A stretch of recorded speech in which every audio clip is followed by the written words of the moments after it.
Hey there. You wake up, not to an alarm clock, not to birds chirping, but to the sound of a goat chewing on your curtain. And the heat. Oh man, the heat. Already pressing down like 1,000 suns. There's no AC, no fan, no shade, just sweat and sand, and the vague sense that today might kill you. You're not in your world anymore. You're in the ancient one, and it's not gentle. Subscribe, but only if it provides you peace, and let me know in the comments. Wherever you're watching from, I'd love to hear from you, because even after all these centuries, the ancient world still watches us back. From broken columns, from faded frescoes, from the bones of people who lived, died, and left behind a story we're still trying to understand. So come on, let's walk through the streets together. No sandals, no sunscreen, just curiosity, and maybe a little fear, because this isn't just history, it's survival school. Ancient style. You open your eyes. You're lying on a straw mat. A linen sheet barely covers you, more suggestion than fabric. The air is thick. The room is dark. And the only window is a crack in the wall that lets in more dust than light. You stretch. Your back screams. Your neck aches. Your skin feels like it's been rubbed with sandpaper. Which, if you're in Egypt, it probably has. You sit up. You blink. You try to remember where you are. Then it hits you. You're not in your bed.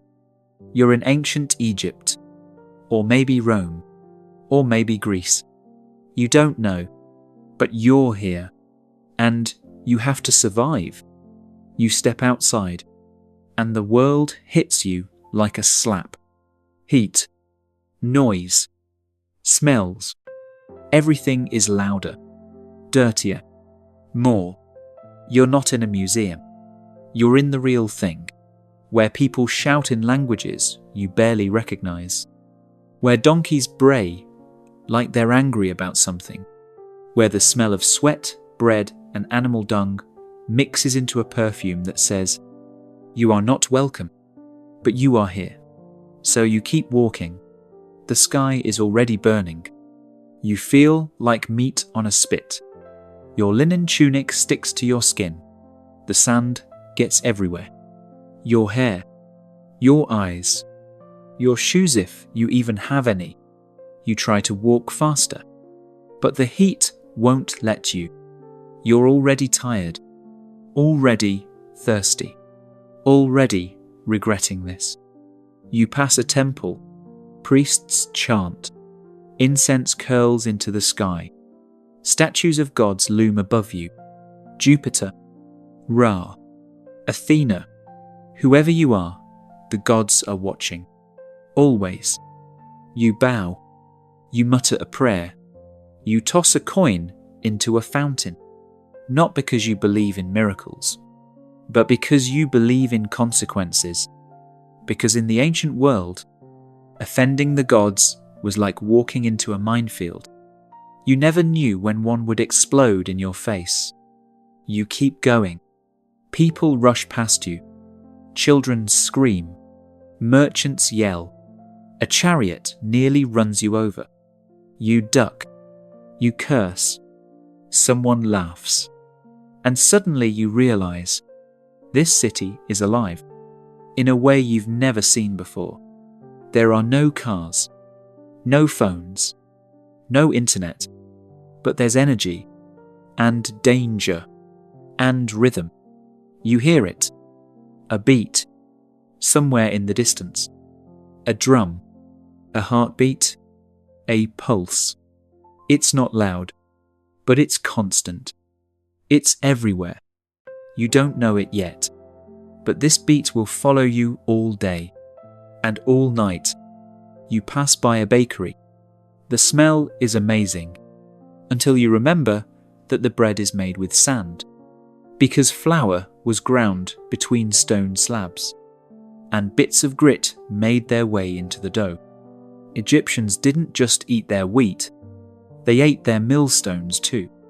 Still, your stomach growls. You buy a piece. It's dense, tastes like concrete, but it fills you. For now, you sip watered-down wine. No coffee, no tea, no juice, just fermented grapes, and the hope that it won't give you parasites. Time to work. What do? Well, unless you're born into wealth, you're either a labourer, a craftsman, a merchant, or a servant. And even then, jobs suck. Blacksmithing burns your skin off. Construction kills your back. Being a scribe gives you carpal tunnel and eye strain from squinting at wax tablets. And if you're poor, you sell vegetables or body parts. As in, you literally line up every morning hoping someone hires you for manual labour. One day, hauling bricks. Next day, cleaning gutters. Then maybe, just maybe, you get lucky and land a gig carrying a wealthy man's chair through the forum. Congrats. You're now a glorified footstool. You pass by a temple. Priests chant. Statues of gods loom overhead. Jupiter, Mars, Juno. You bow. You mutter a prayer. You toss a coin into a fountain, not because you believe in miracles, but because you believe in consequences. In Rome, in Egypt, in Greece, gods were everywhere, watching, judging, waiting. And if you crossed one, you'd know. Your roof would collapse. Your cow would die. Your kid would get sick. Everyone would nod knowingly. You must have offended the gods. So better safe than sorry. Light a candle. Burn some incense. Pray to Janus before crossing the street.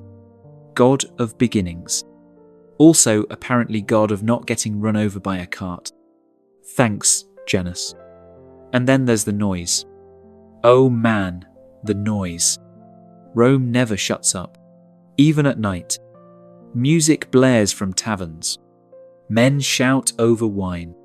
Prostitutes call out their rates.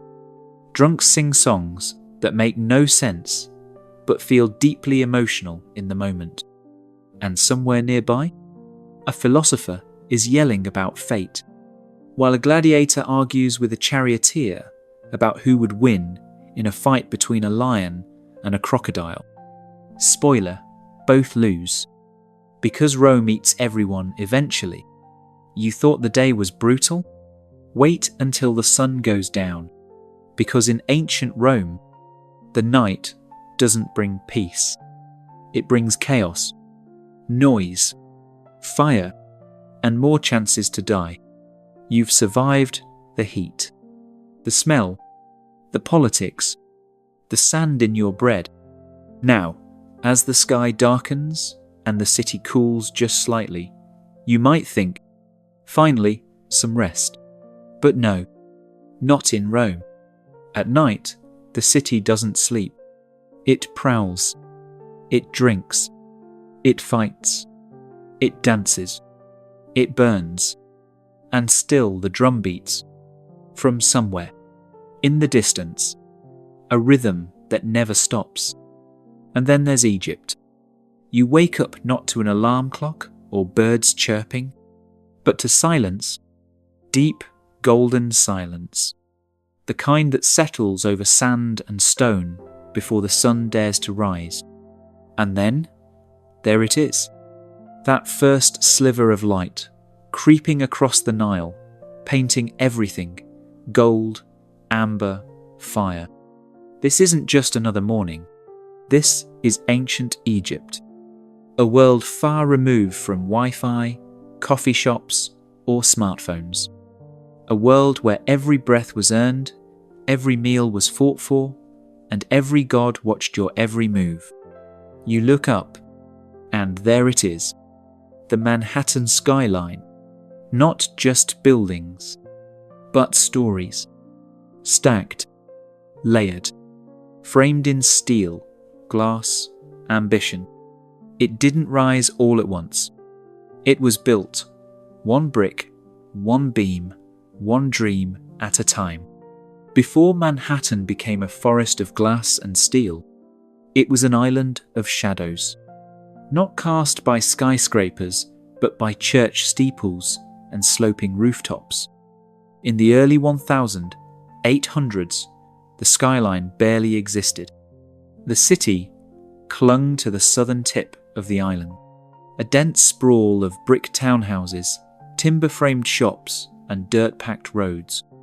Buildings rarely climbed beyond 5 or 6 stories, not because ambition was lacking, but because gravity had the final say.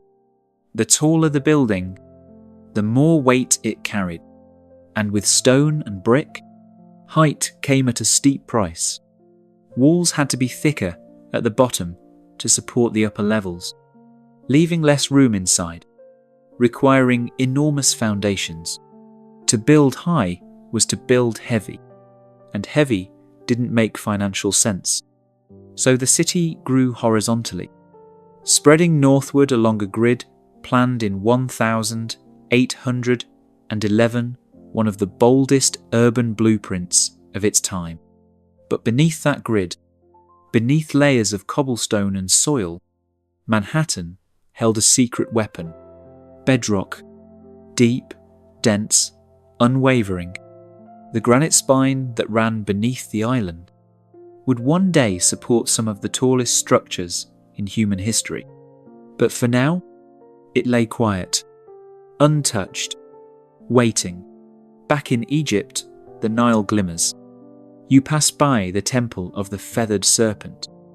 Its carvings stare at you, snarling, open-mouthed, fangs bared, frozen in mid-strike. They don't just sit on the landscape. They breathe. They loom. They speak. Not with words, but with presence. This wasn't just architecture. It was symbolism carved in stone. A message carved in fear and faith.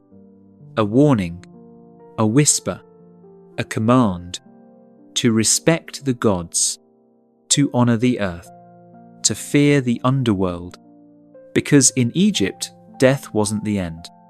It was just the beginning of an incredibly bureaucratic, multi-phased journey through the underworld. You're not just here to explore the past. You're here to live it, to feel it, to taste the bread that feels like stone, to feel the sand in your shoes, your hair, your lungs, to understand what it meant to be human in a world that gave you nothing and expected everything. Because in ancient Egypt, Rome, Greece, life wasn't just hard. It was relentless. It was real. And it was raw. Would you trade your modern life for this? I wouldn't. I'd be begging to go back to my hot shower and cold beer within an hour.